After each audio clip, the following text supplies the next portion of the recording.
there are dead stop mechanics like, shouldn't have done that. That's a 40 D. Say it, Stan. That's a 50 DKP minus.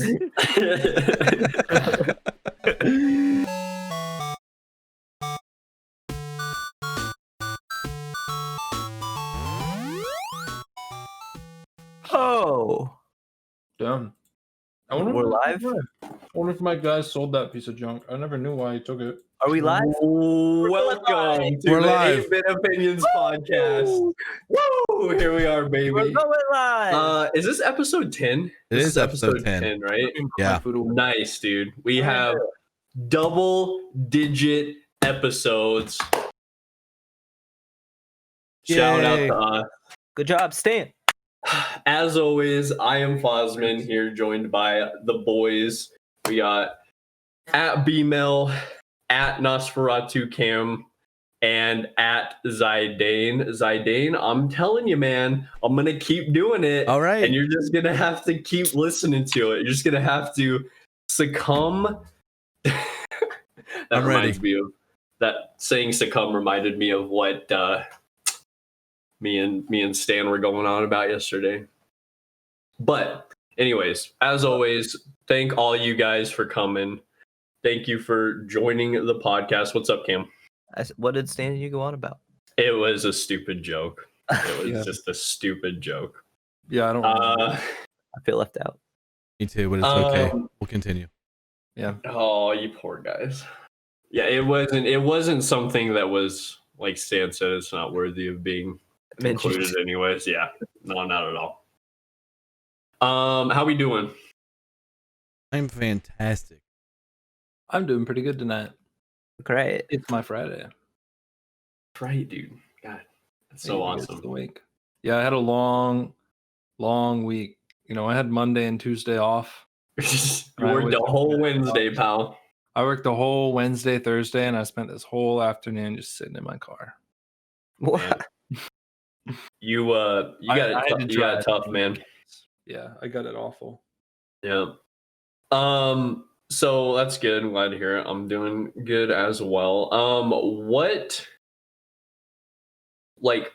have you guys been playing lately? I guess I'll just kind of start with that. See if there's anything new that you've been enjoying.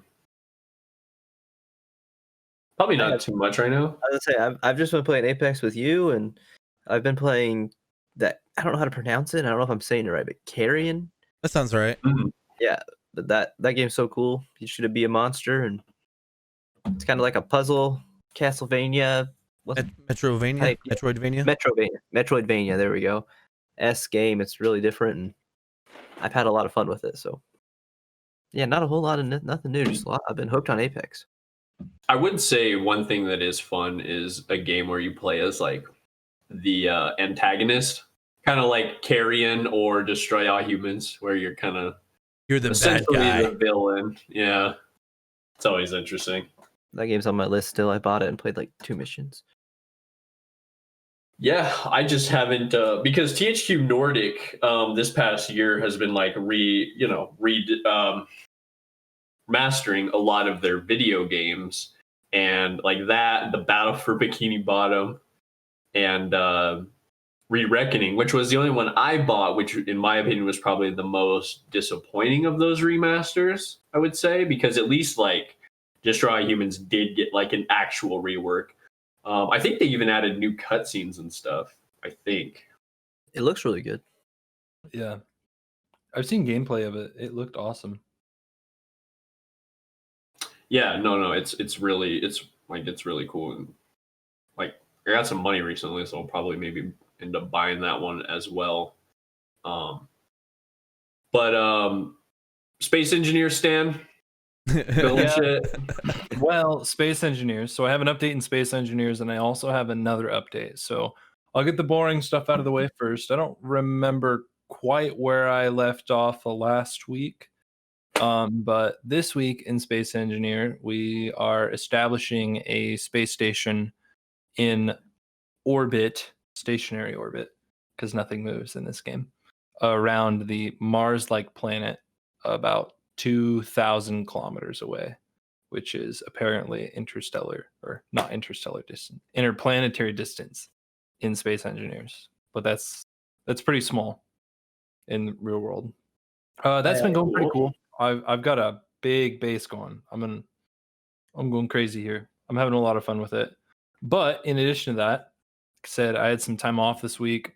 I've been thinking about buying a console a lot just because I've really been missing out on the like bedroom or couch gaming experience. Like I want to sit down and play something really fun. And I've had this kind of ever-growing list of PlayStation exclusive games that They're so good, man. I hear about and I really want to play. And I was really caught up between a Switch versus a PS4.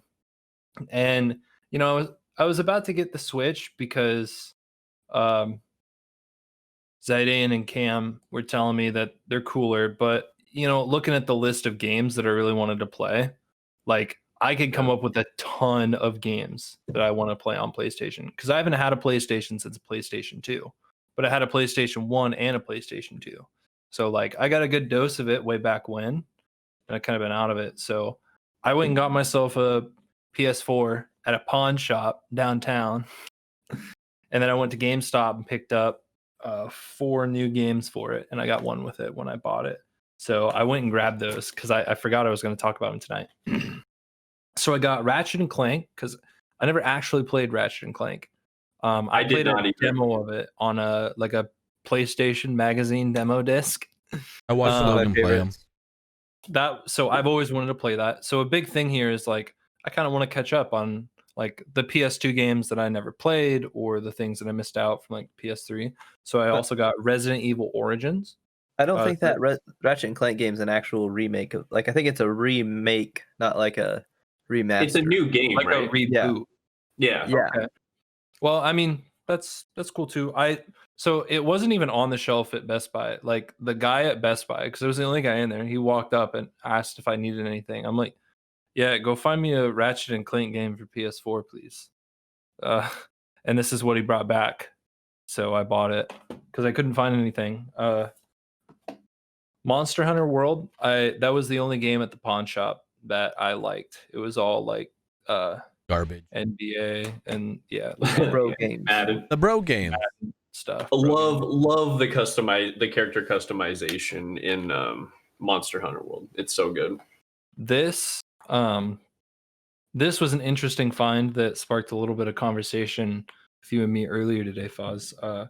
Crash Bandicoot, which is a game that I remember playing on my PlayStation 1, and like I was in elementary school and I remember going to a buddy's house and playing Crash Bandicoot, like the same one on his. And I mean, it was just really cool. And I haven't played that for a long time.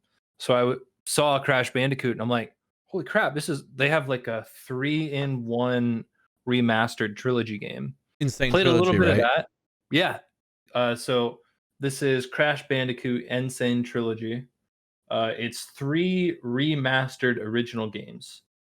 And I want to play through them and see if I can piece together when I played which ones, because I remember, I think maybe it was when I played the original Crash, and then my buddy had Crash 2 when I went over to his house, because I kind of remember the snowy scene. That's here nor there.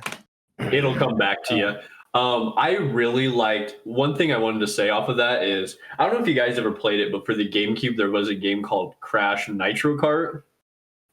It was basically, It was basically like a, like a Mario Kart. But I really liked the maps. It was a really fun kart racing game. I enjoyed it a lot. It's like with my buddies too. I've got one more game. This is the real winner this week for me. The meat and the real potatoes. hit. Yeah, this is the real PlayStation hit, the red case instead of the blue case. I hate those. God Me of too. War. Yeah, it is kind of an eyesore in my Don't collection. Like, the old, because that started in like PlayStation 2 era. Don't those like Yes. cost a lot less? I think. They Like can. if you're looking to so buy. this was a lot cheaper than I thought it was going to be. This was wow, there's no price on it. Did they take that off? Or did they swap the case out? What about the red case PS2 games, Zidane? Because I know you know more about that than I do.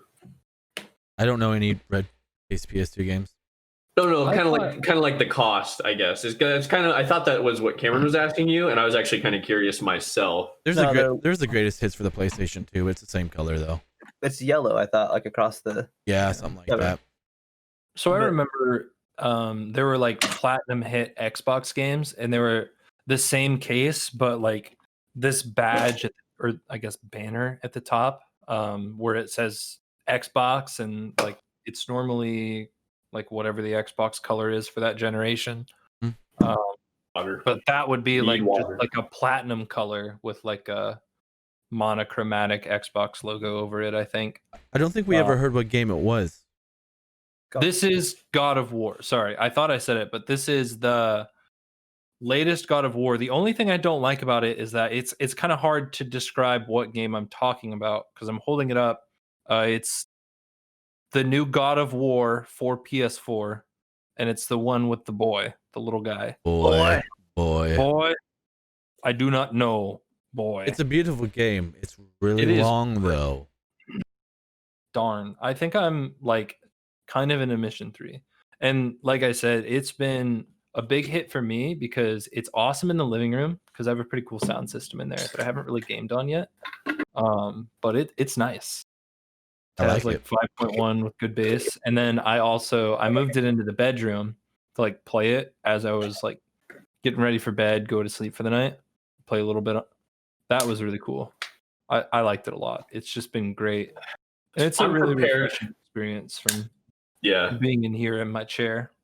I'm prepared to say that God of War for the PlayStation 4 is like the best adventure game, journey game I've ever played. Just because of like the seamless like transfer to everything and just the it just feels like an epic adventure. Go ahead, Zeddy. So you said you didn't own a PS3, Emo. So that Correct. means you've never played The Last of Us. Correct. You definitely I need to haven't get, played it you either. need to get the remastered version for the See- PlayStation 4. $20. And that is here's the thing. That is one of the titles that is on my list to play. I just didn't I kind of wanted to put my feet in the water a little bit before I jumped into something like that, you know? Like I just wanted to buy some cool fuck off games. It takes you for a ride. Buckle in. Oh yeah, it's I- amazing. So I think that, and isn't the remastered version of that available in like a 3-for-1 pack where it's bundled with like different games from the same developer? No. I swear Not I, Naughty Dog, Yeah. and it's such a big game. I bet too. I wouldn't Yeah. put on this with a lot of other shit. I know I talked to one of you guys about like a 3-for-1 bundle I saw. It was Telltale. Quantic Dream. Yep. Is that Detroit Yeah. Human? Okay. That's what I'm thinking of. Beyond So Two Naughty Souls, Dog Heavy doesn't do Rain, any and- bundle. I doubt it. Not like that. Mhm. I think you Okay. need more than one disc. I don't know. Again, I just think the cases are so much cooler if it's just one game or it's not hindered by that PlayStation hit or whatever. Yeah. But I remember like Far Cry 3, I think it was coming out, and I was so pumped. And I bought that for my PlayStation 4. And it said, like, I'm pretty sure on the title it said like Walmart exclusive or something like that. Yeah, I've seen those. Or like Yeah. only at Walmart. And that just I honestly That was like increases the looking, value. it increases the value. Silly, because Dude, why do would not I want ever tell me that putting Walmart's brand on anything increases its value? right? NCAA 14 Walmart edition is more expensive than the others. By how much? I mean, I kind of get it just based on rarity. Yes. Yeah, that's basically the point, I would imagine. It's just silly. It is. I remember that kind of reminds me of something. So, and I know this happened for other games. So, like probably like 10 years ago, like when Gears of War 3 came out. So this was kind of like a thing. But when Gears of War 3 came out, if you pre-ordered from like GameStop or Walmart or Best Buy, there were different characters for like each place depending on like where you pre-ordered, and you'd get like a code for it. So I always thought that was cool because I got like the Commando Dom skin for Gears of War 3, which was the GameStop exclusive. And then I remember I ended up buying a code for the Savage Cantus character, which was a pre-order from like, I think I want to say Best Buy, but I could be wrong about that. So yeah. We kept bringing up like the greatest hits thing, and you said maybe it started with the PlayStation era. Actually, it goes, to my knowledge, it goes as far back as the Super Nintendo. It was either Player's Choice or Nintendo Select. I forget what the name was. Nintendo Select. Yeah. Okay. It has a little on the front of the label. It has like a participation ribbon on it, and it's gold, and it says one of those two things. Anyway, continue. Weird things. Weird things. Yep. Yeah, no, so that's cool. Definitely, in my opinion, Stan, like I think you made the right decision because I think the PlayStation 4 has a ton of like really, really good titles. That's the whole reason I bought it as well. So when he told me his list and his reasoning, I was like, "Yep, I changed my mind." And especially at the price you got all that at too. I mean, oh yeah, you didn't even say that. You got it for a steal. So I brought home the console, a controller, like a genuine PS4 controller, Genuine. and those 5 games for about $300. Is that I don't know genuine? exactly. Genuine. I mean, it's a pretty greasy, nasty deal. The controller's kind of gross, and the console's kind of stretched up. You'll make it look pretty. Yeah, I need to Paint it. test it out. I'm gonna take it to work. I've ever told you guys. So at work we have like an air compressor, but like we have it hooked up to like a hose. So it's like beneath our office. We ran the hose up through the floor. So we just have like a hose that comes out of the floor, like I like it. an air compressor with like the Yeah. not the tire thing, but the like Blow air. yeah, the blower with the lever for blowing out like laptops and all that, like heat fins and stuff, cleaning off electronics. I should take it to work and just try to blow it out like that. See if I can clean it up any, quiet it Just down. It is bringing the pretty loud. hose up. That's funny. I've always thought that about the PS4. I've always thought they're a little loud. Yeah, I don't know really. Zidane, what have you been playing lately, pal? I know Battlefield 4. That's about it. Same thing as Yeah. last week. Battlefield 4 and Left 4 Dead 2. Those are my go-tos right now. I'm having a lot of fun with Left 4 Dead 2. I played an online like versus match today, and I didn't know that if you selected like local server that it would allow you to use your mods in the in the versus mode. So that was pretty cool because usually it's just stock. It was interesting. Does everybody, if I were to join your local, if I were to join your local like game, doesn't everybody have to have the same mods or no? Nope. Everyone on my screen was Teletubbies. My boomer was Snorlax. Squidward was a smoker. And then when the charger when the charger charges, he yells, "Somebody touch my spaghetti." Dude, one of my favorites, like the audio thing, was one that I got it, but Cameron showed it to me. The witch was like Patrick from SpongeBob. So in the distance, it'd just be wee woo. Because as you get closer, she gets more freaked out. It's wee woo, wee woo. Oh, I was wouldn't be amazing. able to hold it together if I was playing. dude, it's not a horror game. It never was really a horror game, but it's definitely not whenever you're just running through and shooting cats on the ground as your zombies instead of. It's so funny. It's crazy that they have such a dedicated like player base. Almost 12 years later. Like we said, it's one of those games you don't uninstall. Never. Yeah. I think it's the best. Like it's a weird genre of game or a weird mix into a game, but when games try to be funny, I really don't like that. But Left 4 Dead is the funniest game I've ever played. But they're not. That's just community. Yeah, that's all community stuff there. You know what I mean? Like the Deadpool game or whatever. Like I don't think I couldn't play that. Like I really can't get into Borderlands much because I don't like the comedy. Yeah, it's too much. I can't do it. I tried 3, and it's like hard pass. I'm trying to think of any game that's funny that I enjoy. Yeah, me too. Like, there's. I feel like I'm Why being a do you hypocrite not because there's like something I've got to like, but I have no idea what it would be. I was gonna say, why don't we just talk about times games try to be funny, but they're just really cringy? 'Cause the first thing that came to my Oh mind man, was Life is Strange a little bit. Oh I my think that was- gosh. there was some definitely like cringe humor in that, dude, and just like man, cringe in general. It was I a think good that was game, the but I language agree. barrier. I agree It was a French 100%. game, I think.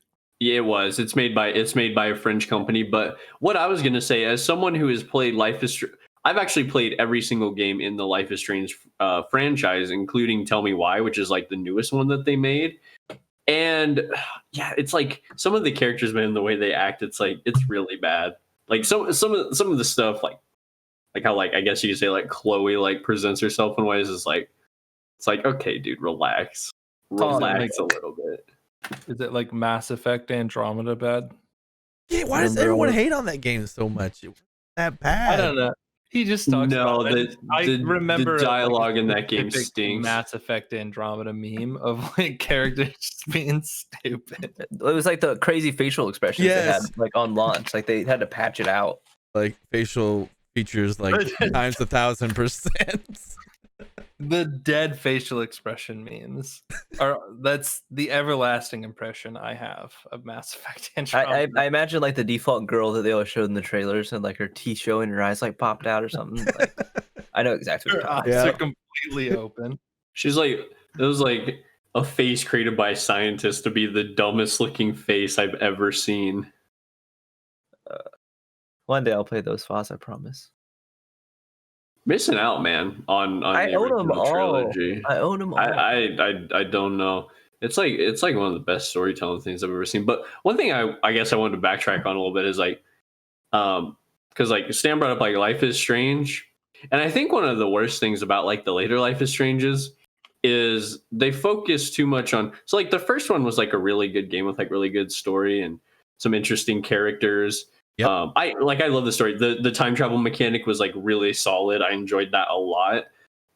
You and also the environment, so like Oregon at like kind of an academy school, like it was all really good. And then there was like some political stuff in there, but like I would say it almost like wasn't like the main focus. Whereas like in Life is Strange 2, that was kind of like the forefront of like why they made the game and all the games after that, except The Awesome Adventures of Captain Spirit, which is like a really good one. But the other ones, like they just focused like too much on that, I would say, and it kind of like almost destroyed the creativity that they had from the first one. Spoiler alert. Foz, No. I gotta know. Gotta know, Foz. Did you save her or did you let the town? Who did you pick?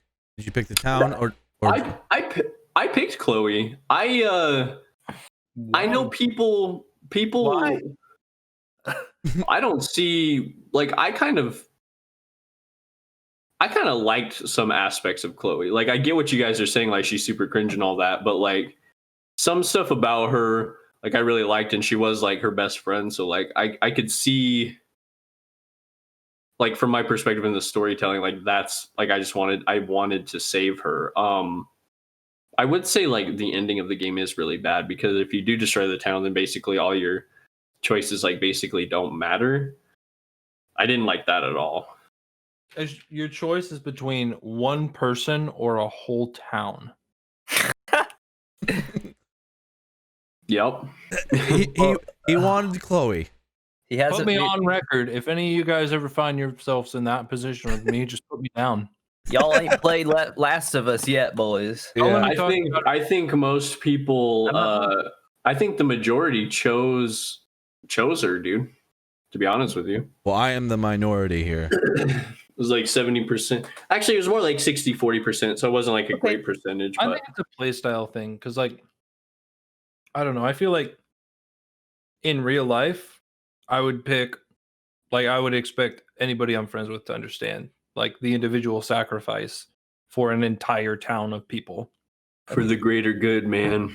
At the Greater end good, of but in the context of a game, just kind of depending on how you play through it. Like some people don't take it as like they don't want to play through it how they behave in real life. They want to live a totally different thing, and like maybe the way they're playing through it, it's okay. It doesn't matter. I mean, because they are. I mean, it's a virtual town full of little artwork people. at the end of those missions or chapters of those games is like the only Telltale game I've played or something similar to that was like the first two Walking Dead games, and at the end of those it would tell you like percent wise on who chose what. Like people. Oh, okay, I get you. Does I really like that. Like they give you like 3 of the biggest choices of that chapter, and it would say, or like even maybe even more than that, and it would just say so many percent of people chose this, and it would just give you a graph basically. Pretty much all of them do that.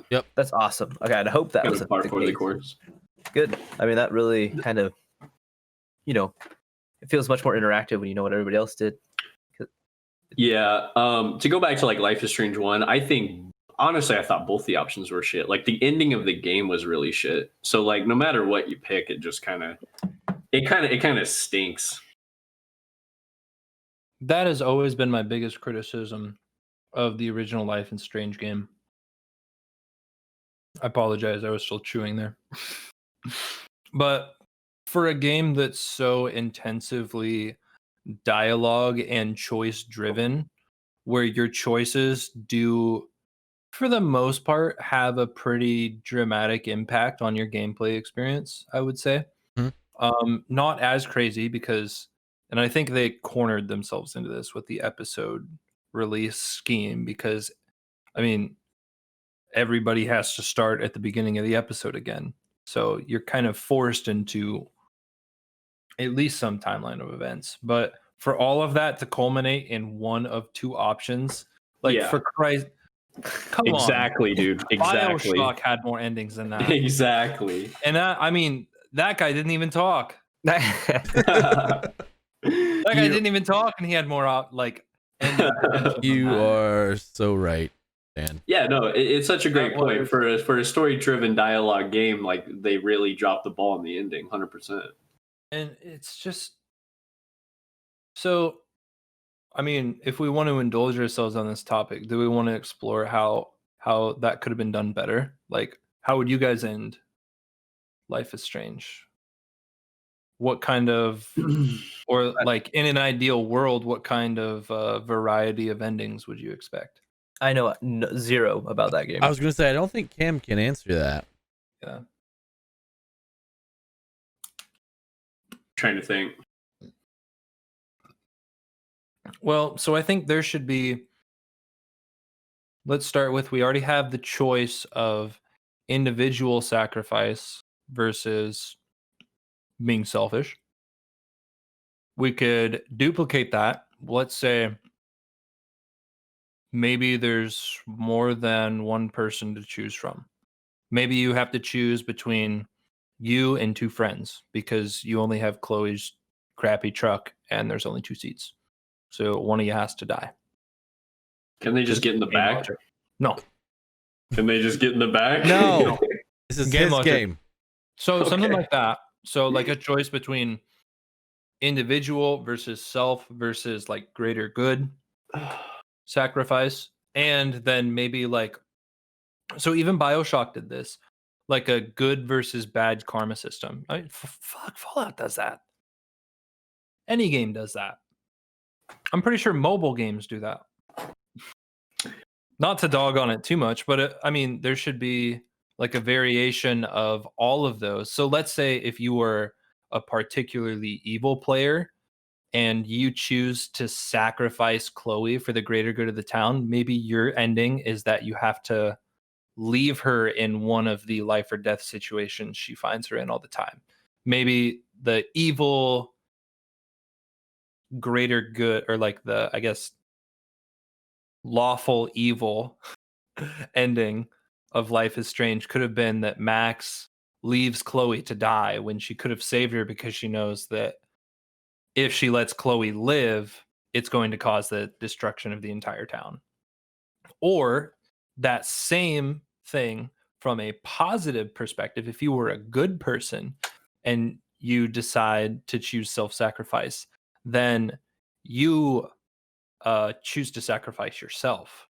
So you find Chloe in one of her shitty life. So like the whole game ends at like basically, I don't know, she finds herself in like a car crash, and Max freezes time a few seconds before a car lands on Chloe's head, and she has the option to let the car crash, trade places with her, or to take her out and kill the car and then the whole town somehow. I don't know. So like maybe the good option is that you take Chloe's place and you die in her place. I mean, that's Or the whole town kind of takes her place. complex ending that I expect in a game like that. I mean, come on. I bought into 5 seasons of this. That was like True. it wasn't it over a year? I want to say I played that over 2 summers. I think so. Yeah. Pretty close. Pretty close. Yeah.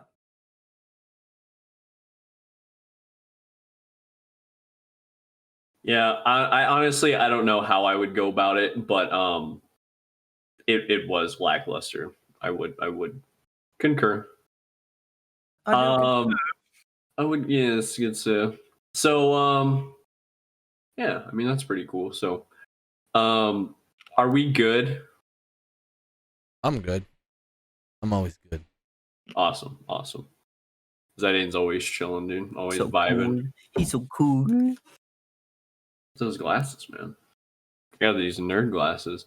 I So need to pick up a bandana and glasses so I can fit in. you got to get some We kind can of be facial like the Teenage Mutant Ninja Turtles. No, this is bandana versus beanie. Like this video if you're Beanie Gang. Dislike it if you're a bandana gang. Yeah, let's. We're being risky. I'm gonna get a mustache back. I looked at some videos of myself from like before I started working again after the summer and COVID, or COVID's not done, but you know, yeah, my mustache was thick. It was silly looking. I want it back. No I shave November. I guess I had the thought of, you know, no mustache shave November, but I was like, you know, no one sees me like without a mask when I'm really at work, so it's not gonna matter now. Dude, I'm You're not growing it back 100% out. right. I'm Get gonna- on it then. Oh, sorry, I'm working on it, boss. got a mask on, no one even notices, man. Ooh, Um, excited. You should get a mask So- with a little mustache drawn on it for irony. That was a great idea. Right on top.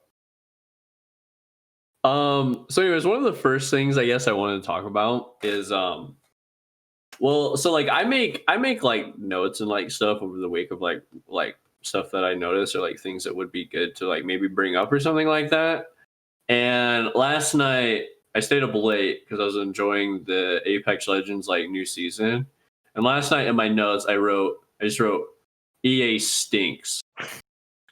So like I mean, you're not wrong. What do they do now? I'm gonna like kind of go explain. So basically, like they changed like the battle pass for like this new season in Apex Legends to where you used to just have like an experience system almost, but now Yeah. they've added like and now they've added like a star system. And the whole point of changing it was to like make it a lot more grindy, so that unless you play quite a bit or you buy battle pass levels, it's going to be really, really hard to like complete the battle pass this season. And there's some really good stuff in there, but basically it's a way of Respawn and EA like nerfing the whole thing, making it just. I mean, everyone was pissed about it online that I saw. That's not cool.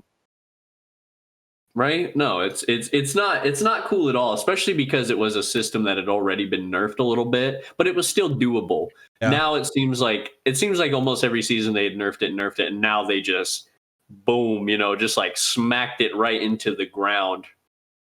Almost like you'd have to play every night to be able to finish it. Yeah, like an exhausting amount of game time just to be able to like pull this thing off. This sounds familiar.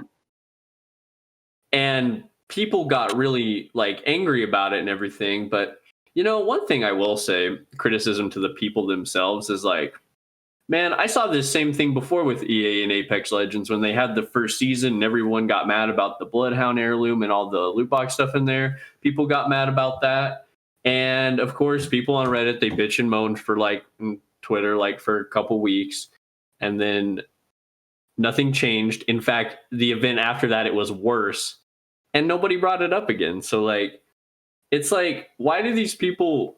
I guess my question is kind of weird. It's not even about EA, really. I mean, EA does stink, but like, how come people just bitch and moan about it, but they don't really do anything? Do they just feel like it's futile? Or is it just like kind of the culture where people like bitch and moan and then they're done and then, oh, we'll just keep playing it, whatever? Like, I don't get it. Everybody forgets about it. There's like a joke, like in the YouTube community, like, all right, you fuck up, you make your apology video, you wait 2 weeks, and everything's fine. But people just like to bitch. I mean, I was gonna say that. Like, think about being at work all day long. There's gonna be that one person at work that you both just bitch about work together too. Like, in my experience at least. But I mean, that's just what happens, and people like to complain. Like, remember whenever everyone's like, boycott WoW. They didn't give Valley that prize money, which is really fucked up. But like, everyone was like, yeah, and even myself, I was like, yeah, that's really bad. But sorry, I want to play some WoW. Like, because that was like right when Classic came out, I think. What was this? What happened?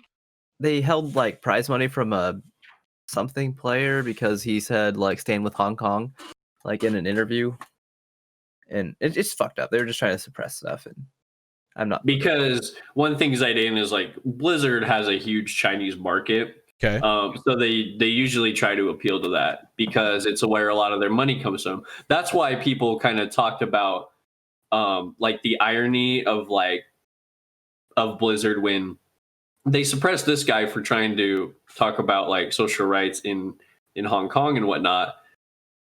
They suppress that, but then they'll like support a group like Black Lives Matter. So it's obvious that Blizzard is just like supporting a group that will like benefit them financially. Yeah. And sorry, so, guys. Support for human rights is a regional feature. Yeah, pretty much. Yeah, that's kind of like the point that Blizzard was trying to help. So people just kind of called them out on that. And then Human obviously they were mad about that. In your region. But yeah, you know, it's frustrating to me because people will get mad about it, but it's not going to incite any real change. I'm sure 3 seasons from now, EA and Respawn will make another decision that's really shitty. People will bitch about it for a month and then it will be over again. And it's just the same cycle over. I'm sure that they're going to change this battle pass based on what I've seen. Like, I think Respawn is going to make tweaks to this battle pass, make it more accommodating, say they're sorry, and then we move on. And then something shitty will come down the road again. And it's tiring to see the cycle, I guess. That's all we can do though. Is bitch. So that's true, but wasn't Respawn supposed to be like one of those companies that was like good, like in the eyes of gamers? It's not Respawn though. That's like that's EA's problem. That's evil EA doing what they do. You know, they pick up their shit and they're like, "All right, you're gonna do all the bad stuff now." But yeah, like I'm sorry. I was gonna say, like, the end of the day though, that's really all us common folk can do is bitch about the game, and maybe if we bitch enough, they'll realize that they screwed up and possibly fix it or tweak it to make it, a little easier. Would you say it's a lack of being adamant, I guess? A lack of being persistent about the bitching, I guess, because then people forget about it. That's why we don't incite more change with this sort of thing, or even real social issue. Is that like the reason, I guess? So yeah, I don't know. Actually, yeah. I want to jump in. The first thing I want to say is, with EA specifically, the first thing I thought of, isn't this exactly what they did with Battlefront 2? 2 years ago, year ago, or whatever. I think it was a lot worse though. It was worse. Way worse, but it was basically you can unlock these by basically spending 1,000-something hours in game, or you can just buy it. But buying it was absurd amount of money. Yeah. So same thing, kind of. So I'm not surprised they're doing it again. But as for the thing of like, or as for what we can do about it, I think we are pretty limited in what we can do, and even more so limited in what we will do. Because like we said, when we see Blizzard doing stuff that we don't agree with, and we don't cancel our subscription, we're actually telling Blizzard that we don't care that much. We're actually telling Blizzard, like, well, that's not going to make me cancel my subscription. So it doesn't really affect my opinion of it, doesn't affect you, because that's what they care about. But And I think that also another part of that is as far as our effect. So, like, if I stop playing the game, that has a very minimal effect because it works kind of off of the freemium model that mobile games work off of. So, like, I don't know, whatever they're advertising. What's the thing that all the YouTubers are doing? Raid Shadow Legends. Yeah, Raid Shadow Legends. It's free for everyone with in-game purchases because they know that 1% of players or whatever it is will go absolutely bonkers and spend stupid amounts of money. So if all your revenue is coming from 1% of your users, or the majority of your revenue comes from this small community of users who are super into your content and always spend that money no matter what, why even bother with the other guys? And it's also kind of I think it's kind of also a back and forth fight of kind of moving the bar too, because it is always a cycle of you say you're sorry and you get away with it, and then 2 years later you do the same thing in a different game but not quite as bad, and you move that line back a little bit farther every time. Sorry. Yeah, and I think you make a good point, Stan. Like the system itself, the microtransaction system, is really hard to overcome. It's obviously like something that's going to be in a lot of games, like just because it's the most, like, monetary wise, it's the most beneficial for them. So makes sense from a business standpoint, and it is hard to Unfortunately. overcome. One thing? Oh, go ahead, Cameron. I just want to say that, like, at least in Apex, what I've noticed is I don't mind the microtransactions at all. Like, and I think the games have kind of come this way. Or maybe I'm just really good at ignoring it. But there's always like a tab at the top that's shop or something, and I know I'm not gonna fuck with that tab. I'm not gonna go look over there and even bother. I mean, sometimes if I'm bored and we're waiting around on somebody, like, I'll go look through, but I don't give a shit. I'll find something in the base game that I can grind for that'll look cool. I'll get it and I'll be done with it. Like, I play Bloodhound. I use that stupid all black, whatever Plague Doctor skin, and then I buy all my guns in a black skin. I'm Batman. I'm running around. I'm having fun. Yeah. Like, I don't know. I don't pay attention because, like, I thought we played so much Apex in the last 2 weeks that I was like, man, I'm gonna buy this battle pass, which is a bad time because it's at the very end. Yeah. But like, I looked through the thing and there was nothing in there I cared enough to be like, is that cooler than the skin I can get in the base game so much that I want to spend $10? Like, no. Right. And that's something that I think Fortnite did really well, though, because Yeah, they did. no, they did. Yeah, they did. They made battle passes the thing, but their final skins were so cool. Like, I think first season they were it was John Wick. Like, you don't have to, like, kids played that game, but as an adult, the person who would have the money to spend on it, like, I wanted to have the John Wick skin. That'd be so cool. Logan has it. I think it's awesome. He grinded for that shit. Well, I think I completed 2 battle passes, and one of the ones I got, it was like the first season that they gave out skins that like leveled up as you used them more, and it was like this Viking guy. Yep, I remember that one. And, yeah, and I thought that was so cool. So I have that skin now, and it's kind of like, I don't think I'll ever go back to Fortnite. Not that it's that bad of a game, but I think it would be kind of fun to go play. Let's go download it after this and go play. That's what we're doing this weekend, Zidane. Fortnite. All right. Deal. Let's go. Let's go. We're gonna do really good. I bet we're gonna be able to build like crazy. No, we're not.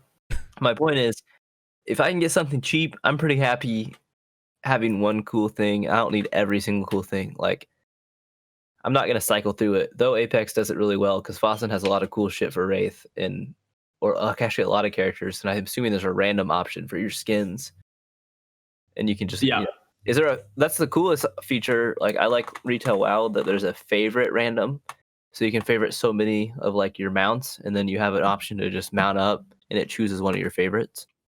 Yep. Is that what Apex does? I utilize that. Yeah, and in Apex it's basically the same thing. Like you can have random skins for all your different characters, and I agree with you. I like that a lot. But you get to choose what random skins they are. That's awesome. As long as you have them. Yeah, no, it's actually really cool. That's the only time I'd give a fuck about trying to get anything more than just the one that I cared, or having at least one cool one. And I actually really agree with you, Cameron, like the point that you just made about like the actual shop and all that. Like I never you know, buy like the loot boxes or like look at that shop and like buy a bundle. Like that's just silly. That's for the people EA really wants to get like that, you know, Right. that big bundle for. What? Or if you want to flex on your fucking friends. Oh, true. If you want to buy 60 Overwatch boxes. And let Subscribe to our everyone know second how much channel to money watch you Fan make. Open 60s Overwatch. Yeah. I would love to put that on there. But I would almost say with the battle pass it is. Don't you think with the battle pass, Cameron, it is a little different because they are blatantly nerfing it every time? So Yeah, there's it's a little bit of a different thing there. Because I agree with you on the shop, but with the battle pass, it does kind of irk me as well. I think I'll play enough to where I'll get what I want, so I don't care. But like I could see where other people might Like be me. upset with the nerf. Yeah, like you or something like that. For sure. I mean, but again, I don't think there's going to be something on there that I give a shit enough about to spend the $10 for the battle pass. Fair. And I don't know. I think battle passes are fun because it kind of adds a little bit of that extra, like, Replayability. oh, good, yeah, like good job. Here's your extra points. Watch your bar go up. You leveled up. Like, Well, and it's fun to real quick. It's fun to look at challenges and be like, oh, cool. I get to like, you know, scan shit as Bloodhound. Like that's a fun little gameplay mechanic that you can add to like your game when you start up a match and stuff. So I understand that. I have fun with that myself when I play them. So for sure. I mean, that's another side of it, but I gotta know how they do it well. Because I remember the last battle pass I got in Apex was like every week they gave you 7 challenges, and like 4 of the challenges gave you 1 currency, and 3 of them gave you another. And it was kind of an ass to level up in that one.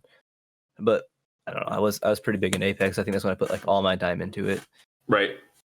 I don't know if I don't think I maxed it out. I don't think I've ever maxed out an Apex battle pass. Literally think I've only ever maxed out a Fortnite one, which is really sad. But I guess I don't play that online games as much as I used to. So, do you remember Ring of Elysium? Yeah, Yeah. that game was silly. It was fun though. It I remember was. the battle pass for that one because wasn't that how you We got? paid for that. We all got that. Yeah, we all got the battle pass. I got 'Cause some there chick was running some around in something pink. Neat. Yeah, there were some pretty neat characters that you could unlock in that battle pass. That was a There pretty was good cats and backpacks. Hell yeah. Oh my goodness, I forgot. That was such a Chinesey game though. one. It was very Chinesey. I'm for it. This It was mobile good. game on the computer. It was good. I don't Cats care. in backpacks. You never played that with us, Foss. That was before you hung out in the Discord all the time. Oh man, it was a good game. It was like it was like a PUBG knockoff, but you could get like a snowboard or a Hang hang glider. glider when you just at will. I mean, it Oh. was all right. It was just silly. Logan loved it. He'd probably go play the shit out of it right now if you asked him to. I liked it a lot too. His computer would I didn't- probably freeze. Rip. Rip. So yeah, anyways, that was something that like I said, it was just brought up a bunch. Figured we'd bring it up here. Like I said, in my notes I just wrote EA stinks. EA is the worst, but I agree. EA You sucks. should spray paint that on your room divider behind you. there we go. It stinks. No, it's so nice. I don't want to mess it up. Unless on I one side had of someone it. professional do it. Nah, do it on one side. You got the other side to look nice. I'm sure you could get like a funny EA sucks decal to like pin up there with a thumbtack or something. I think you can get a decal for just about anything these days if you looked hard enough. Get a girl's tapestry. Yeah, white girl tapestry. There, that's what I meant. So are we good? I'm good. Good. The next thing I want to talk about is it's pretty fun actually. it's like I wanted to talk about like dialogue in video games, so like the mechanics, like persuasion dialogues, and also just yeah, it's pretty good, huh? Also just like games in general and how they do it. And one of the first things I want to bring up real quick, it's probably already on somebody's mind, is the meme worthy, the meme worthy just fucking dialogue in Oblivion. I watched this video the other day of this guy doing the Dark Brotherhood quest on the ship. And the two pirates that break in, if your stealth is high enough, they'll just sit in the room and talk for all eternity. They're stuck in that room because they're phased. It's like what they're supposed to do, what their AI is supposed to do. And so it's just this Argonian Breton. They will bullshit all day and all night in this room if your stealth is high enough. And it's just the stupidest, like meme-worthy dialogue. And it's awesome. So anyways, that's what I wanted to bring up next. You stole the words out of my mouth, because as soon as you said that, I got so excited. The more and more we do this podcast and we always say our favorite games, I consistently say it's Dark Souls, but that's because of the gameplay. If I took in every other aspect, I'm slowly realizing that Oblivion's probably my favorite game of all time.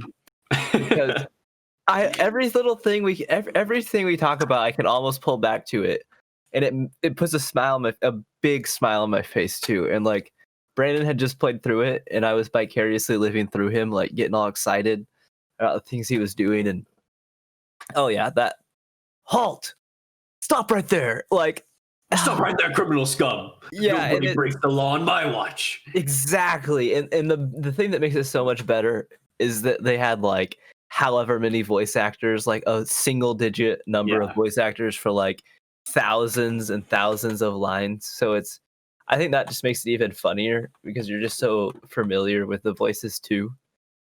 Oh, well, and also,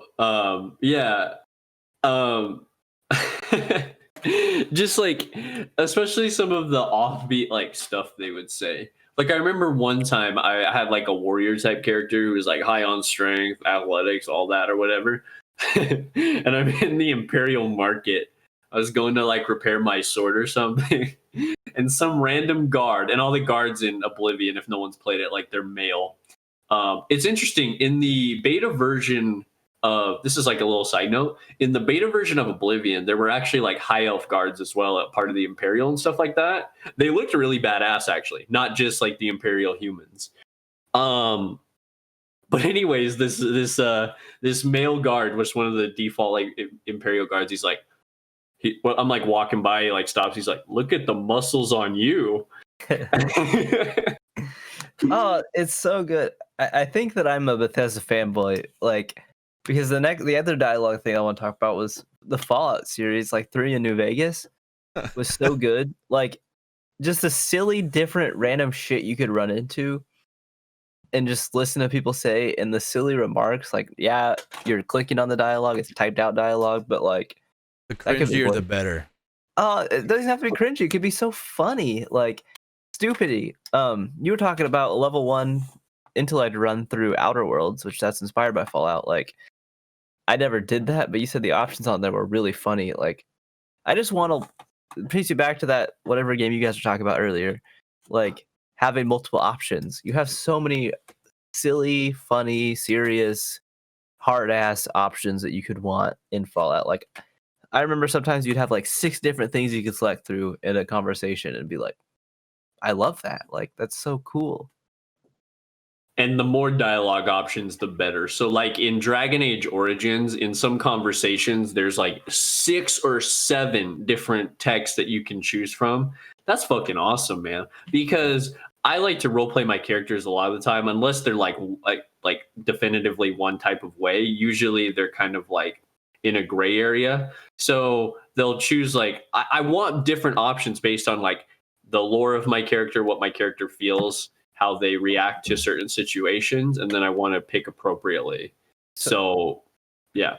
So typically if I'm playing a main character in a game, like in Bethesda game where you're the main character, I try to live through like kind of what I would consider what I would do in that situation. So we've mentioned this before. Like, I'd say I'm like just straight neutral on a lot of things because I just lean a lot of the way. Like, I wouldn't want to say lawful neutral, but I'm more in the good side than I am the bad side. But there's sometimes I'd do something bad.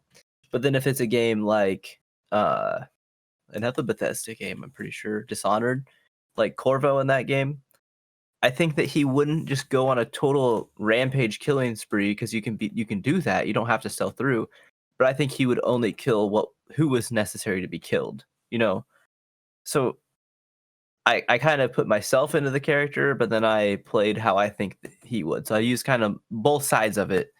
So the big assassination targets, I kind of try to do the one where they were humiliated rather than killed, or exposing them the special ending. But the random guards and stuff, I tried to just sneak past them, knock them out, let them live. But if I was alerted and I was stuck in a corner, then I'm sorry, I have to kill you, because I feel like that's something that he would do. So typically on the good side of things and the evil side, but sometimes people piss me off, and I'm not gonna do the good side of shit. Sorry, computer. You're Ones and done. zeros. Get them You're out. out of here. You're done.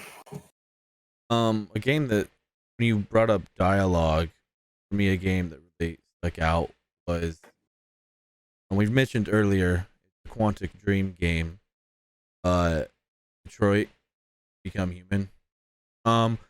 The actual writing in the game sometimes was pretty Cringe. lackluster and cringe. But I disagree, but go ahead. I'm not gonna go into detail because I know Stan wants, but just some of the options that you have to pick when you're picking whatever. It's like I sat there for like 10 minutes. Like I didn't want to pick the wrong decision, and I was like, because the dialogue really didn't like show exactly which way it was going to go, everything that you picked, because they react differently with everything that you say, and it was really good, and I enjoyed it. Cameron, have you played? Because I know Stan hasn't, and then I'm gonna let you go, Stan. But like, I'm not gonna spoil anything. But like, have you played Detroit Become Human?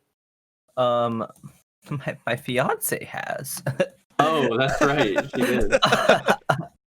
What did she think? She liked it, right? Yeah, I'm pretty sure she did. I've seen a little bit of it. I have to be in the mood to want to play a game like that. I think that my moods change a lot. Right now I'm in a multiplayer Apex mood, and sometimes I'm in a single player mood, and sometimes I'm in a story single player mood. So I don't know. I don't have a whole lot of experience with those types of games. Like I said, Walking Dead 1 and 2, which is really all I've done.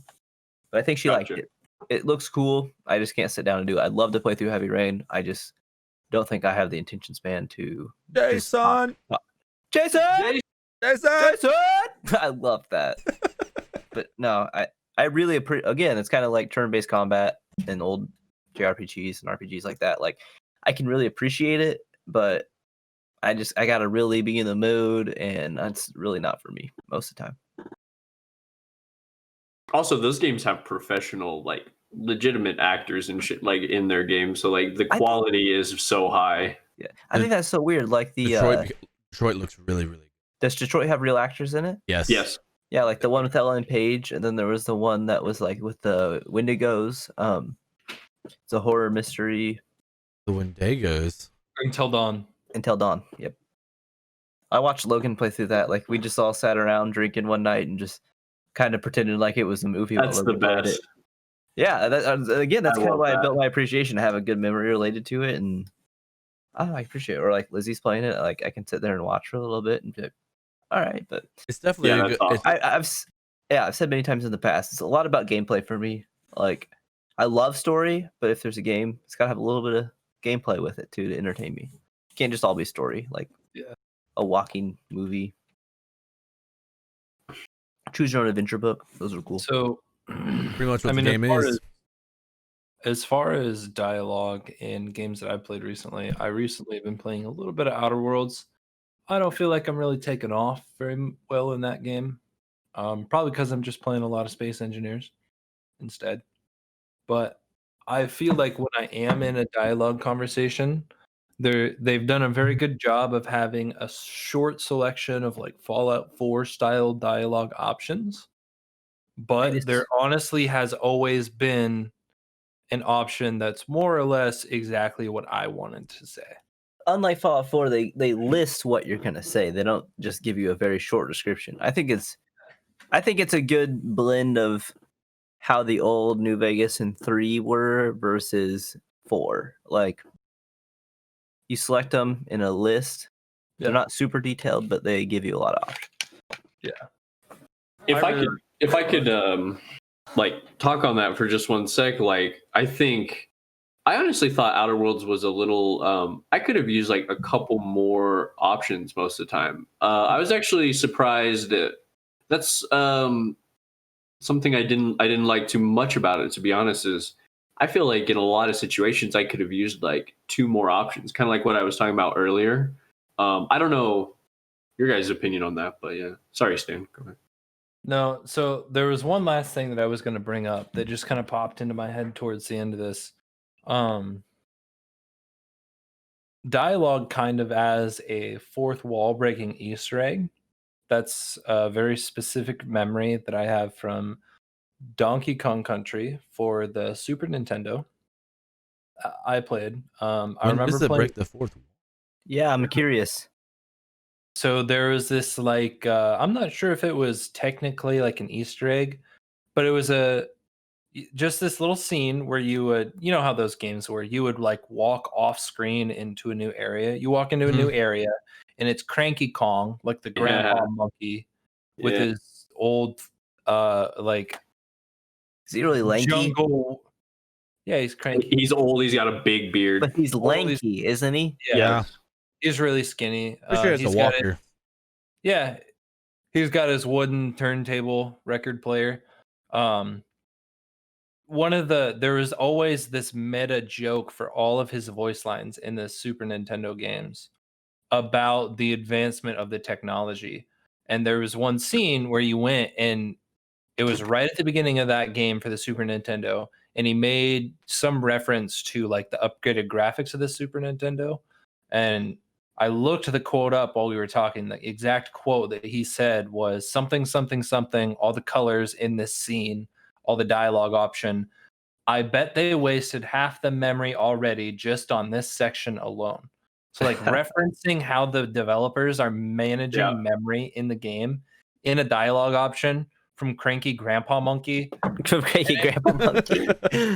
And that, so it goes on like that. I stumbled on this this treasure trove of quotes from Cranky Kong in that genre kind of throughout the game. So they're like, they can't keep this level of graphics up for much longer. We used to be lucky if we got 3 shades of gray, Back let in my alone day. any real colors. Or we used to have to survive with a 2-frame walk. 2-frame walk. I like That's it. awesome. Here's one. I'm going to close with one more. Look at this. As I rock in my rocking chair, my beard swings. Waste of frames, in my opinion. That's a good. awesome, That's a good though. one. That's awesome. Yeah, Yeah. I like that a lot. That's some creativity. My only experience with the Donkey Kong games Here are we go. Donkey Konga. It's a banger. It's a banger, Zaydin. Oh, I thought. Okay, wait, yeah, no. He's right. He's right. It's Donkey Konga, and then the yellow cartridge N64 one, and it has. See, Foz knows me. I love that man. Speaking of, It has that intro song. Sing it a little bit, Foz. I need to know. I need Put to your know. hands together if you want to clap, cause I'll take you through this monkey rap. that is not good. Donkey Kong. Oh, I love you, It man. was That's so not. oh, It's horrible. no. This We were kids. Kong Me and has him. a funny face. We were kids, and it was the greatest thing in the whole world. You want to talk Like, about cringe? Coconut gun. yeah, that's Fire you're right. in First, if it shoots ya, it's gonna hurt. He knows the whole song. Faster and stronger too. He's the first member of the DK crew. Dude, I fucking love that song. You made me It's laugh. like I got used the my Wrath nailer. of the Rapper, but Nintendo just bashed into perfectly good game series to do that. Oh, I love it. I'm a huge fan of the Oh, move. man. I need it. I need it in my life right now. I legitimately remember want to seeing listen the to the whole Donkey thing Kong. right now. I remember seeing the Donkey Kong Congos for like GameCube or whatever in GameStop. Mm-hmm. Those were rad. That was like that was I have around like those. the Rock Band Guitar Hero time too, right? Yep. It was a little bit before, which I think is Was it? really cool. Well, yeah, because it was GameCube. Yeah, so Well, it I would've been, like, played Guitar the Hero PS2, John. right. So I played a lot of Guitar Hero, 1 and 2 on the PS2, and then Donkey Konga. I played a lot of that, and then when Rock Band came out for the 360, I was so hyped, and I got really good at the drums. Like, and it's cool that that skill carries over into real drums because now I own an electric drum set, and I feel like I can kind of play the drums, which is awesome. Congrats, man. Ooh, I want to play. Yeah, thank you, Stan. Stan, a few like last month, and I took apart my bass pedal on my Rock Band drum set and figured out why the hell it was busted, and we fixed it. Wasn't there's like a magnet in there? Those things are spooky. Yeah, it had to be really weirdly close, and Must the be way that magnet. it was, yeah, we figured it out. We got it. Now he plays Rock Band again. I do. Noise. Love it. Very nice. Still have my 360 plugged in on top of my record player because we never use the record player. I'm just taking a beating from my cats jumping up to the windowsill, and they jump on that thing first. So, oof. One game that I have to give dialogue credit to real quick is the Mass Effect trilogy, and because it was the first game, because I am a huge fan of like picking text-based dialogue options. I like that a lot. In fact, I would prefer it. However, I think Mass Effect did voice dialogue, choosing like a small snippet of what you're going to say in a very, like, BioWare implemented that very, very well. Yeah, by like 4 words, you knew how the phrase was going to come out. You knew if you're going to be a dick or it was going to be good or neutral or whatever. And most of the time, it was good. Jen Hale and the guy who's Mark something, whose name I can't remember, they did like a really good job. Like, well, actually, all the voice actors for Mass Effect did like a really, really good job. So like Captain Anderson, Udina, like the main shepherds, Garrus, Tali, like they all did like a quality job. And again, some of them were like, you know, actors who had work in other stuff. So it was professionals doing it. But yeah, I just always thought that they pretty much like did it the best, and then other games copy it in like a more lazy way, like the Assassin's Creed games. Like I really don't like the way that they do it, like at all. There's text options in Assassin's Creed games. Yeah, like Odyssey now. Like remember when you played that one? There's options. Same thing with Horizon Zero Dawn, which is, I know that's a game that Zidane really likes. Stan should play now that he has the PS4. You should. For sure. Great game. And it's a really great game, but I feel like the dialogue sometimes I was like, all right, let's. Yeah, it drug on. It was too much. So anyways, just had to give love to my favorite game. I got another one to throw out there because you called Oblivion on me. Can we give a shout out to Banjo Kazooie 1 and 2, Banjo and Banjo Tooie?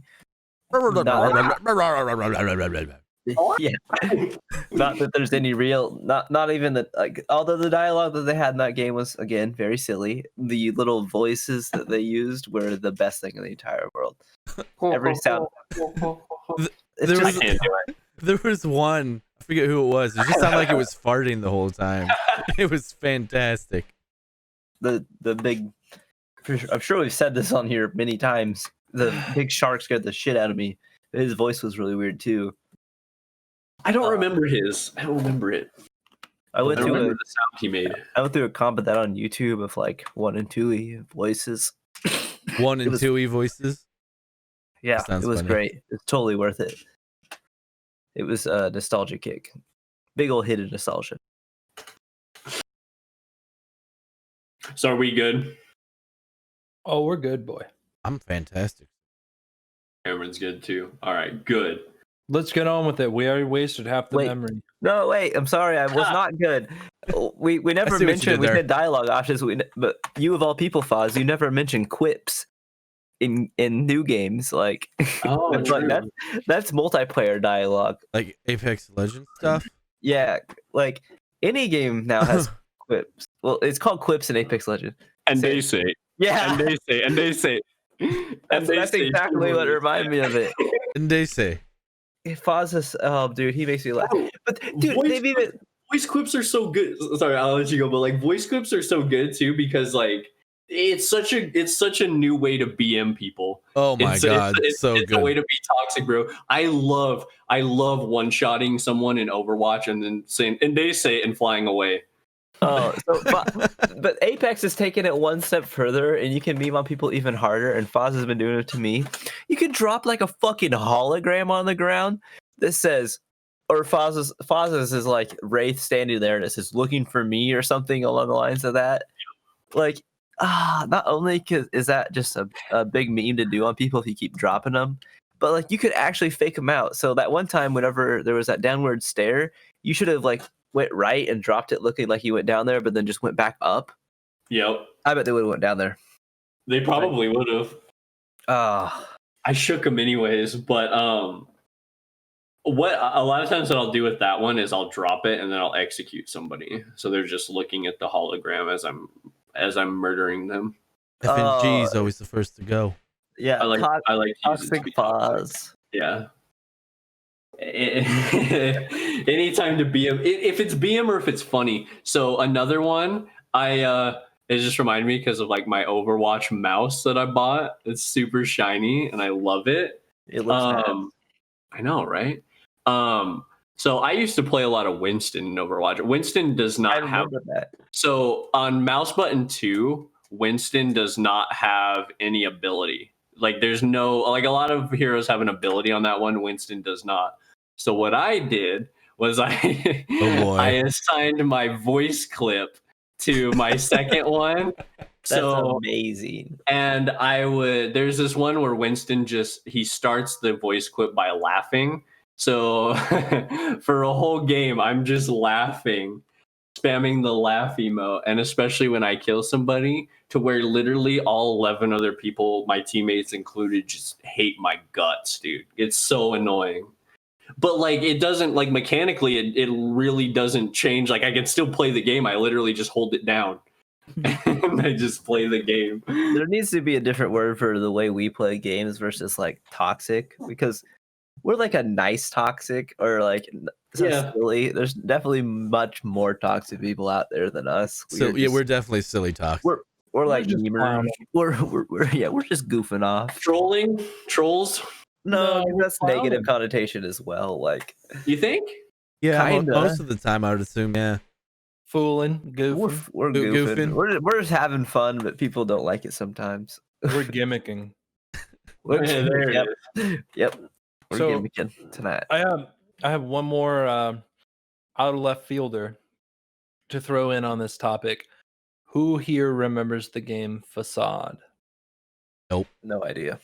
nope. Facade was big in the YouTube Let's Play scene around the same time as like Slender and Amnesia.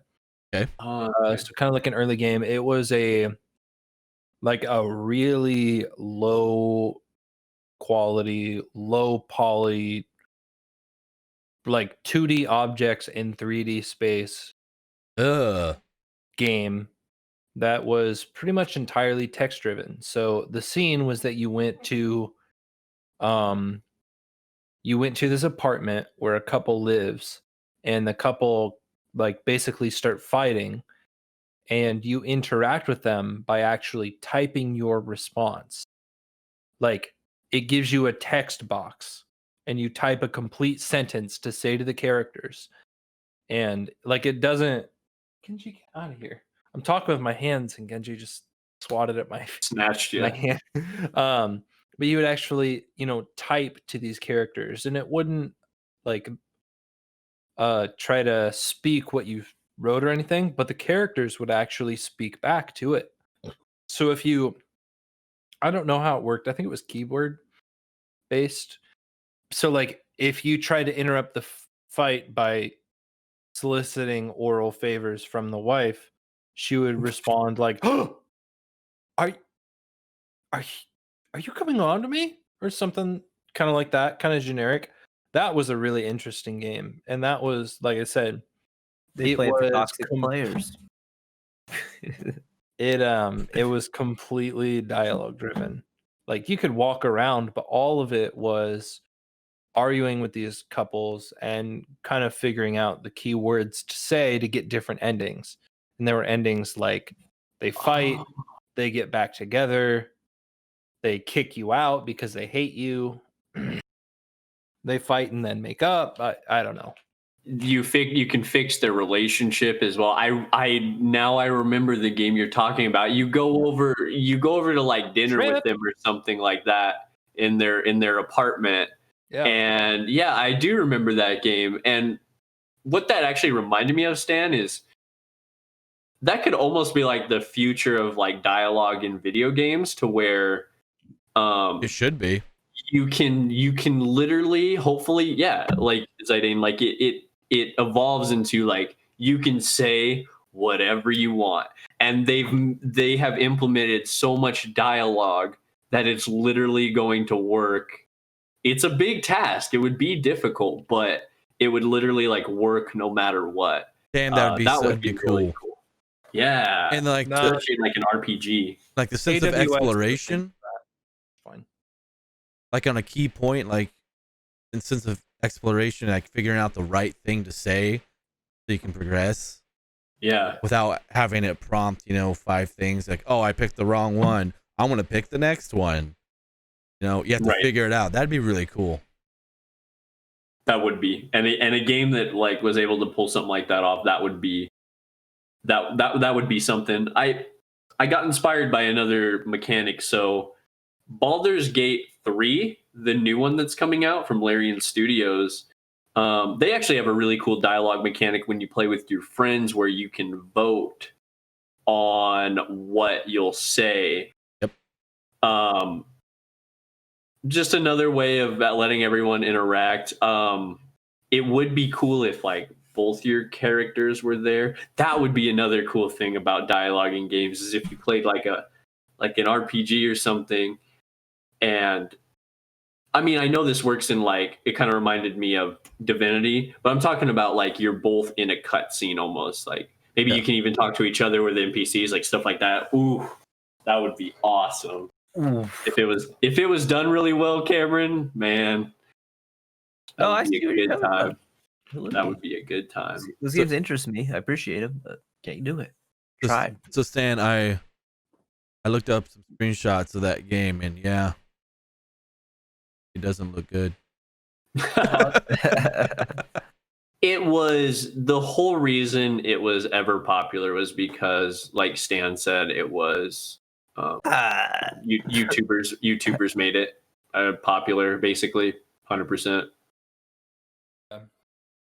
Like I said, it was popular in the Let's Play Yeah. community circle around the same time as like I feel like freeware, shareware games were really big around that time.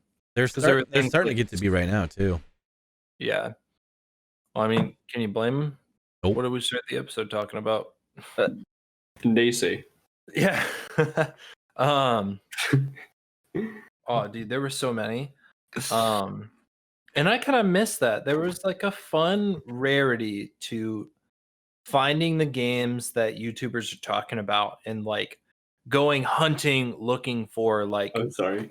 weird, obscure, like shareware games out in the world. Shit like I remember there were a lot of crappy horror games that came out around Slender. So there were like shitty YouTubers, or I shouldn't say that. That's very rude of me.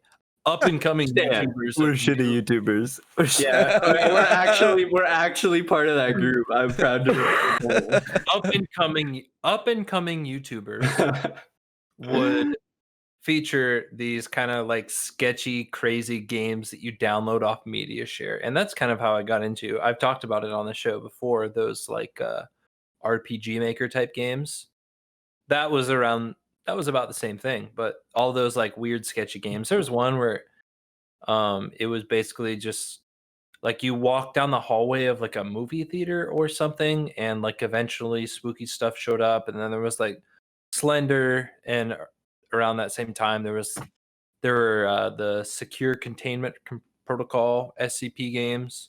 Me and Which Foz were- just talked yeah. about this the other day. Just jump Yeah. in front of the president, save him from getting shot. Well, no, like those SCP games that you're talking about, those are actually I actually really liked those, Stan. Some of them were really cool, but Yeah. I'm saying they're in that same genre and production quality as like shareware games. Cameron, I just thought of this. So in Apex, there's this one voice line I use. Because you know when you're on the ship, anyone can hear. You guys know this. Like when you're on Pain, the ship. death, pain, death. That's no, what he wants to. I've got a better one. Though. So with Revenant, me and Logan used to do this. Revenant has this voice line where he goes, like he just sniffs, dude. He just sniffs like really hard.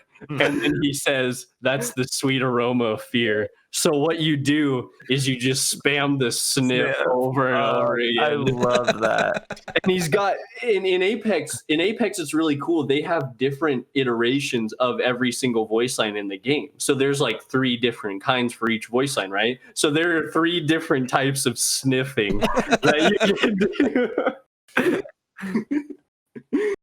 And also, like if I down somebody, I'd do the same thing. Goodness. What were 3 they? different types of sniffing. Dude, I that's just the future imagine- of gaming. Like 3 different sniffs at random played in sequence. I'm a fan. Now I wanna play Apex and sneak up behind somebody and just do that. He's Sniff- cool, sniff though. 'em. Wait, isn't that the Revenant? Isn't that the robot guy? Yep. Yeah, Why is he not sniffing? Pathfinder. I Not know Pathfinder. the other robot guy, like the ninja robot guy. Yeah, Why is he sniffing? He's a Yeah, robot. what's he got to sniff with? Yeah. that's a good point. I think it's part of like his like programming and like his fucking like lore wise. He instills fear. It's like Batman, I guess. Yo, that's actually a great transition into what I was gonna talk to you guys about next. So are we good? I'm good. Let's get it going. Are we good, Cameron? I feel like you might want to say something else. I'm sorry. I was just double checking my No, brain to make sure no. that I didn't want to Don't be interrupt sorry at after all. I said I'm good. He had to dig So, around in there for a second. yeah, I think Hey, I'm good. I'm sorry be if I interrupted you. But I No, think don't be sorry at all, man. I actually love that you brought what we talked about. I'm good. So what I wanted to talk about next is basically game mechanics. Okay, so I'll leave it at that. So it could be like really anything you want when it comes to game mechanics.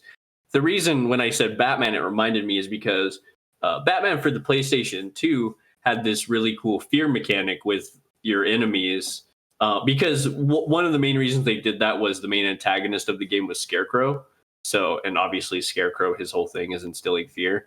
So Batman would do his own thing where he instilled fear into the enemies. And if you picked them off or if you did freaky shit, made sounds and stuff like that, the goons, like the thugs, would actually like get scared and like to the point they would go insane almost actually at some point. So that's like there's like a million game mechanics, but like that's one that I always really liked. I got one that came right Shoot. out to me when you brought up game mechanics. I like really interesting ones, and it's a game from the PlayStation 2 era called The Thing, and it's based off the movie of the same title. Whatever Carpenter. John Carpenter, yes. Yeah. And so a big thing with the movie was you didn't know who was, the thing, the alien, and who was a human, because the alien can replicate, I think, anything it touches. It's been a long time since I've seen it, but I think you're right. I still remember the mechanic. There was a trust system built into the game, so when you were running around doing stuff, if you freaked out your compatriots enough, they would turn on you and end up trying to kill you, and obviously you would kill your teammates, which is not what you want to do because you want everyone to survive and make it to the end. So that was really cool. Especially for a game, 2000 older. 2001 2ish. One thing I loved about that game was it was actually a pretty deep system. So I'm sure you remember, Zidane, there was also like you could test. Remember there were you put it in them and you test them to see if they're the thing. If they're the thing, they pop out and start. Yep. But if you tested the wrong guy, he's like, "Oh, okay, fuck you, pal. Pretty you much. think I'm the thing?" They'd get mad at you. They would get mad at you as well, and then you would start to lose that trust with them because you test the wrong guy. And he's like, "Oh, fuck you, buddy. You think I'm the thing? Well, maybe you're the fucking thing." Pretty much. It was good. It was a great system, and they did it really, really well. Another game that actually reminds me of, kind of on the same thing. It was psychological horror game for the GameCube. It was called Eternal Darkness. Back behind me. Really? You have it? I have Grab it. it, dude. I want to see it. Continue talking. Yeah. So Eternal Darkness had it was a psychological horror, so it had a insanity mechanic, essentially, is what it is. And it would affect pretty much, yeah. And yeah, it was just an insanity mechanic. There it is. That's a game. It had a really good insanity mechanic in it that I liked a lot. Enemies would pop up and whatnot. Did you bring up how it fucks with you? I did. It would act like it fucks with you, the player. It act like it was restarting, or like error messages would come up, or it act like it would restart, or crazy shit. You're like, I don't know what's happening right now. Like, am I playing the game or is it playing me? I don't know. Exactly. It was awesome because the whole insanity mechanic was based around your character, but they extended that into like the actual gamer themselves. And so, yeah, I just had thought of that when you brought that up. So a good game. When we were talking about the thing, it's also a very good game. I'm surprised there's never like another one, to be honest. So I mean, I have one mechanic that came to mind, not because I think it's a particularly good one. Just something I'm thinking about. I think games have recently kind of developed on the hunt and task mechanic where, there's one person hunting, and I'm thinking kind of like, it's not the last, Dead by Daylight. Is that the PC game where you have to go start like the generators or whatever? Yep. We were just talking about this the other day too. It's weird. You have one one hunter or one bad guy, one or two bad guys, one killer, and then the opposition has multiple paths to success. Like, you can complete all of your tasks. So in Dead by Daylight, let's go start the generators or try to find like the escapes or whatever. But in even way different games like Among Us, which has been pretty popular recently, you can vote out the imposters, or you can just complete all of your tasks, I think. Yeah, you're right. That's I how like it that works. a lot. So I've just kind of seen that develop lately. That's kind of like, we almost came full circle back to the little mini games. We really That's did. kind of what they are. Well, and it's not always implemented that way, but it is. I guess I'm just calling that out as a pattern that I see, that we kind of do have this recurring pattern of, all right, you have to go do one of these couple groups of things while someone tries to kill you. Could you imagine though if they made a AAA Among Us? That'd be really weird. How would you even? I don't know. It needed to be made the way it was, or it was not going to be a good game. I feel like these small little indie developments end up becoming AAA. Look at Minecraft Hunger Games, and then PUBG, which is still like released at a $30 game, 20 beta, and then now Call of Duty has battle royales. So I mean, that's just wild. Do you have any mechanics that stick out, Cam? To you? From Uh, games? I wish I remembered more about it, but off the top of my head, I've talked about Dishonored a lot. I really love Dishonored. I probably played through the first one like 5 or 6 times. Second one maybe twice. I've beaten it at least once. And that's that's a stealth game, right? I've never It played any doesn't of them. have to be. I kind of said it earlier. Like you can go through. Like I played it. I didn't kill everybody because I feel like that dude wouldn't kill everybody. I think he only had to kill if it was needed. Because he was like a king's guard and really respected. So I don't think he'd just go on a murder spree. Queen's guard, sorry. So in the second one you can play as him, but like at one level in the game, you get what's called a timepiece, I think is what it was. And they you're in this like hotel and you can pull out the timepiece and like look and see what it would have looked like in the past. And you can teleport between times. So you can travel back and forth in time. So like what you do in the past will affect like what is going on in the future in that room. So like if you like I said, I don't remember exactly, but it's like something like you could pull a lever and change how this room looked. So in the future it was, similar to how it was then, or stuff along the lines of that. It was just a really cool feature that you could travel back and forth, and like what one time would do would influence what's happening in the future. So if you're trying to sneak away from somebody, you move a wall then, or you bust something then. So then it was fixed a different way in the future. It was super cool. What game did you say that was? Dishonored 2. So I never played Dishonored, but I swear I played a game with a very similar mechanic. Like I really understand what you're saying for some reason, and I Right, don't remember so- what game it's from either.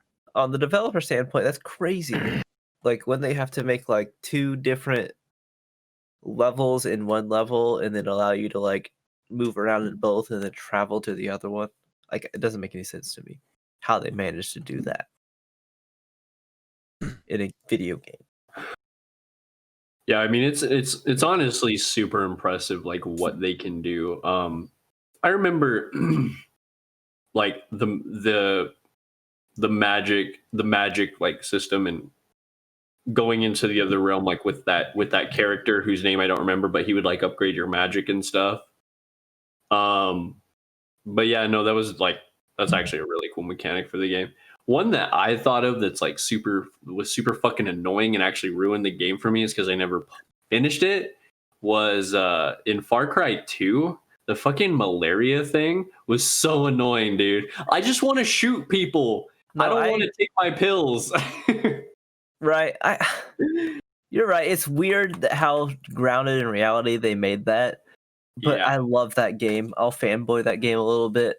Like I don't remember it being that big of a pain in the ass to me, but yeah, it's stupid. Like make it vague. Give me a shot. I'm cured of malaria. All right, now we're in Africa running around having fun. Like totally agree, but yeah. I like the concept. I just didn't like the execution. Yeah, if you run out of pills, you gotta go see the doctor.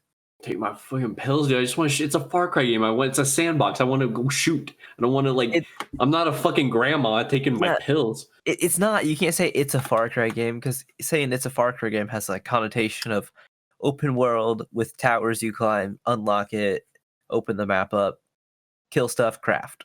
That's not how Far Cry 2 was. Far Cry 2 was so cool. You're right. I ranted a little bit. You're fine. The malaria thing brought something up to me. I'm not a big fan of the game, as you know. It's WoW, but I know I know of it. I don't know enough about it. Maybe you guys can enlighten me on it more. But wasn't there something at one point in time that was like a disease that was spread throughout the servers that ended up like wiping like entire servers because it went wrong, right? Yeah, I know. Do you know what you're talking about, Foz? I do. Do you want to? I think you'll do it better than I. You think? All right. Yeah. Go ahead, Foz. So in the original version of WoW, in classic WoW, there was a mechanic from a boss. And God, when I think about mechanics, you could literally talk about WoW all day because there's so many different ones from bosses. But for sure. Exactly. But like it was from Hakar, It's not. I always get the two confused. Zul'Gurub, ZG, and Zul'Farrak? nope, Zul'Gurub, ZG. Level 70. You did. Yeah. So there was this disease mechanic that was from the boss sighting, and basically what it did was, if I got the disease, I could spread it in the raid, right? It's supposed to just be in the raid environment. If I got the disease and Cameron's with me, I could potentially spread the disease to him during the fight, right? Mhm. Well, the disease could spread onto pets. Uh-oh. So like a hunter pet or your warlock. I think the warlock too. I'm not sure about that 100%. But anyways, what would happen was this disease was not, the developers had never made it so if you leave the raid, hearth, whatever, it goes off of your pet. So people would hearth back with their nasty diseased pet, and it would spread in the cities, because usually hearth back to like maybe Orgrimmar or something like that. Yeah, a And it major would populated spread. city. Right. And so this disease, this mechanic, this plague from the boss spread to like the like in the actual game, in the cities and whatnot. It was crazy. I had never played when that happened, but I had read about it as well and everything like that. Luckily, they didn't make the same mistake twice in Classic WoW. Can you imagine leveling a character in Classic WoW and you're just walking around Orgrimmar minding your own business, and all of a sudden you have an end-game boss debuff? Nope, time out. Rip. Remember that for like 2 months of World of Warcraft Classic where you couldn't just walk around the open world because you'd be immediately murdered? So no, I can't imagine, because we've had worse. Yeah. That My was God, fucking you're definitely terrible. right. Did this, Fucking does tilted, this bro. disease kill you? quit. That's when you stop playing. Yes, it will kill you. That was when Yes, it the would- honor it system would- launched, right? Yeah. Yeah. So this disease it would destroy like lower level characters and even high level characters. Like it's a boss mechanic, right? So it'll do damage to even high end players. You know what I mean? So yeah, that was, and I actually had read somewhere that actual epidemiologists, or whatever the word is, I don't know, the people who study like diseases and whatnot, like the CDC, they actually use that as a form of study for that. I don't know how much they took stock in it. You know, it could just be like a rumor and everything, right? So I don't know that, but it is that has been said. So what you're saying is, sorry, but I feel like I have heard that, but I feel like that's something that like their students wrote about like as papers, and it somehow became a news thing. But Agreed. totally. But it's really cool. I would love if I could relate like a paper back to an experience I had in a video game. That'd be so cool. Thankfully, I haven't written a paper for school in like 3-4 years now, so I don't have to worry about that. But that sounds interesting. Just imagine walking to Orgrimmar and the area the area outside of the auction house. There's just like Bodies. 250 dead bodies on the ground. Dude, seeing the corpses of Raid Gear players in Orgrimmar is It's like scary. that's a nightmare. That's scary to think about. So yeah, That makes I me kinda- uncomfortable. Comfortable. I wanted to bring that up because I knew little about it, so I figured you guys would know more than I did. I think I've heard of that too. I think you guys have told me about that. That's really cool. I'm glad you did bring that up, because a lot of people, I feel like they don't know about it. It's like one of the most interesting like phenomenons that happened in like gaming for sure. I'm trying to think of like, because I know I had other game mechanics that I had kind of initially thought of in my mind. So I was just trying to bring those to the forefront. Do you guys have any others right now? Yeah, for sure. You brought up WoW, so that instantly reminded me. I think in my experience now, I've rated everything in Classic except Nax, but I've done Nax in Lich Kings, but I've done all of Lich King's raids and then Cataclysm raids. So that's my WoW experience, my big WoW experience. So out of all of that, my favorite boss fight I've ever had was the Lich King. So at like, you know, when that's like the core content of the time, I down Lich King maybe 3-4 times. I don't know. It was hard, but so that reminded me, like, I think that it was a fun fight because it had a lot of mechanics. And the thing that I think makes a boss really fun is, like, in single player games, it is blending a lot of mechanics that you've learned, like an adventure kind of game, single player game. It mixes a lot of mechanics that you've been learning throughout the game and kind of combines it into a boss fight. Does that make sense? Yeah. So you learn a new spell or something in a game, so you need to use that spell on that boss plus like an old one to like defeat it. Like a lot of mechanics pushed into one thing. So Lich King just had a lot of, random mechanics that you had used in the past, but I think it had a lot of unique things as well. Like at one point, the map would like spread out and get even bigger, and like ice would form on the ledges. So you'd walk out to the ledges, and that's like the only place that you could fight.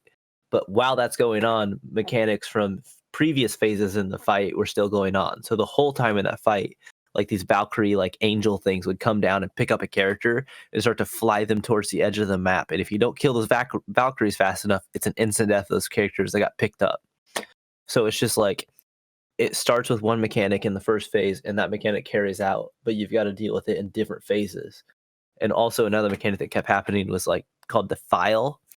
And what that was like a circle of like dark magic, whatever, on the ground, plague. And if more than one character stood in it, it doubled in size. So make sure you don't stand in it. Make sure somebody else doesn't stand in it at the same time. But once it doubles in size, well, guess what? People weren't having to worry about it before. It's double size now. So most likely a third person's going to get caught in it, and it just keeps growing. So it's like, it just chains so hard. So that's another thing. It's like, you really got to worry about this mechanic. Like, make sure this is number one priority. But priority number 2 is this mechanic. So don't worry about the Valkyries coming in and picking you up. You really got to worry about the Blackstones, but really, kill the Valkyries at the same time. Also worry about attacking the boss. Run out to the end of the ledges while that phase happens. Make sure to get back in before the ledges drop.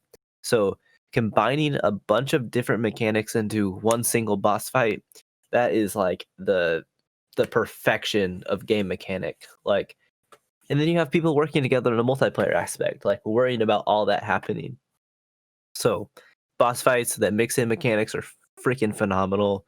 Throw that in, dealing with other people, trying to coordinate them and learning mechanics along the way. It's beautiful. Well, and you think about like when they down the Lich King, you think about how the players had to like overcome the mechanics. So like there are fights where they down the Lich King where the dark magic Defile did chain like 5 times, right? But they overcame that. They were able to DPS a Valk. No one fell. No one got hit by the orbs and got knocked off the fucking map. No, everyone was able to move correctly so that they were either outside the Lich King's AoE or they didn't fall off the map when it crumbles and all that. And I mean, you're right. It's just like it's probably the most genuine PvE like boss experience when you think about it. Because there's nothing else that really... I just love that fight. It always sticks out in my brain. So just to throw out one neat WoW mechanic that I thought of, Cthulhu in AQ40.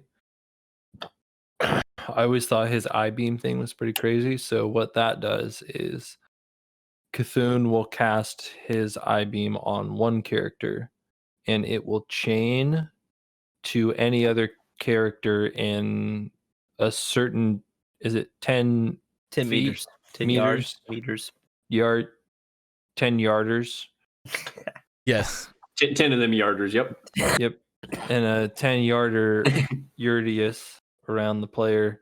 Well said. And each time it chains to a new player, it actually gains damage. So depending on how many people it chains to, the more damage it does. So I think that's a really funny mechanic because I've seen videos of like what I assume is people playing it for the first time who don't know the mechanic. Before there was like Wowhead.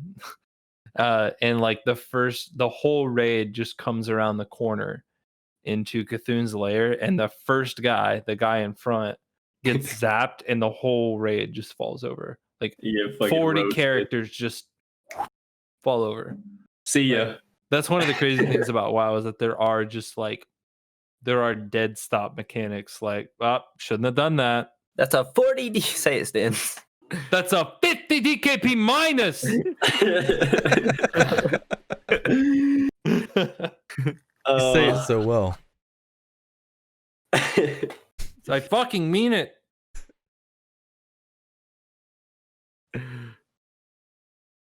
You only hear this shit about de-aggro when people don't know how to manage their aggro.